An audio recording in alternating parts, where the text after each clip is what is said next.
Telugu film ఇండస్ట్రీలో police department కి చెందిన సినిమాలు ఎన్నో వచ్చాయి. సాయి కుమార్ నటించిన పోలీస్ స్టోరీ సినిమాకి ఒక సెపరేట్ ఫ్యాన్ బేస్ ఉంది. తెలుగులో చాలా మంది స్టార్ హీరోస్ పోలీస్ పాత్రలో కనిపించారు. తెలుగు ఫిలిం ఇండస్ట్రీలో ఉన్న హీరోల్లో నిచల స్టార్ నాని ఇప్పటి వరకు క్యాప్ రోల్ చేయలేదు.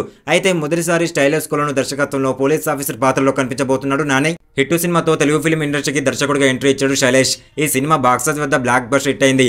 ఈ సినిమా తర్వాత చేసిన హిట్ 2 కూడా మంచి హిట్ అయింది. దీనిలో అన్విశేష్ హీరోగా కనిపించాడు. ఇక హిట్ 2 క్లైమాక్స్ లో నానిని చూపించాడు దర్శకుడు. ఇప్పుడు హిట్ 3 సినిమాతో నాని ప్రేక్షకుల ముందుకు రావడానికి సిద్ధమవుతున్నాడు. రీసెంట్ గా దీనికి సంబంధించిన ట్రైలర్ కూడా అధికారికంగా విడుదల చేశారు. అన్ని వర్గాల ప్రేక్షకులను ఆకట్టుకునేలా ఇప్పటి వరకు క్లాస్ సినిమాలు చేసిన నాని మొదటిసారి పోలీస్ పాత్రలో ఒక విధ్వంసాన్ని సృష్టిస్తున్నాడు. 3 నిమిషాల 31 సెకండ్ల వీడియో ఉన్న ఈ ట్రైలర్ మంచి ఆసక్తిని రేకెస్తుంది. క్రిమినల్స్ ఉంటే 10 ఫీట్ సెట్ లో ఉండాలి, లేదా భూమిలో 6 ఫీట్ హోల్ లో ఉండాలి అని నాని చెప్పే డైలాగ్ తో ఈ ట్రైలర్ మొదలవుతుంది. జనాల మధ్యలో ఉంటే అర్జున్, మృగాల మధ్యలో ఉంటే సర్కార్ అనే డైలాగ్ తో నాని క్యారెక్టర్ ను ఎలివేట్ చేస్తుంది. మంచి థ్రిల్లింగ్ ఎలిమెంట్స్ తో పాటు బీభత్సమైన యాక్షన్ ఉంటుంది అని నాని ట్రైలర్ చూస్తే అర్థమవుతుంది. ఖచ్చితంగా శైలేష్ ను అలాగే నానిని కూడా నెక్స్ట్ లెవెల్ కి ఈ సినిమా తీసుకెళ్తుందని చెప్పొచ్చు. చాగంటి కోటేశ్వరరావు గారి ప్రవచనాలతో ఎలివేషన్ ఇవ్వడం చాలా కొత్తగా అనిపిస్తుంది.